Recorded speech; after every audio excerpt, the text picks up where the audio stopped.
Hello, this is Amin from Onyx, your trusted experts for all things printers. In this video, I'll show you how to avoid paper jams from happening on your HP LaserJet 4200 or 4300 series of printers. This video also covers the HP LaserJet 4240, 4250, 4300, or 4350. We are Onyx Imaging. We are the highest rated and most reviewed printer service center in Oklahoma.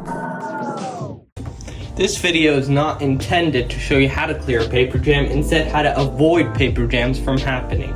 If you want to know how to clear a paper jam, then a video will be linked at the end of this video. One of the causes of paper jams is the paper tray settings. To check them, pull out the paper tray and adjust the blue tabs to fit the paper you are using.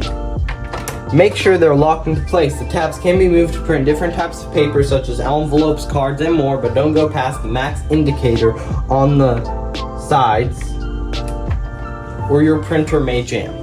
Another cause is the paper alignment. Sometimes the paper in the tray is not aligned properly or the new paper is not mixed with the old one. This can cause the paper to feed unevenly or stick together. To prevent this, take out all the paper from the printer.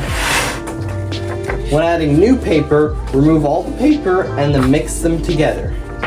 Align all sides of your paper and fan out to remove any condensation that may make the pages stick together. Align all at once.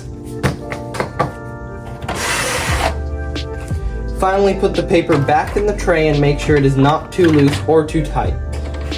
Then, you can reinsert your paper tray. These steps will help you eliminate some of the paper jams, but not all of them. If you are still having a lot of paper jams, it may be time to service your printer. Thank you for watching this video and have a great day. Thank you for watching. If you're interested in how you can receive free labor on all of your service calls, as well as how to qualify for free printer upgrades, contact us today. We are here for all of your printer and office supply needs.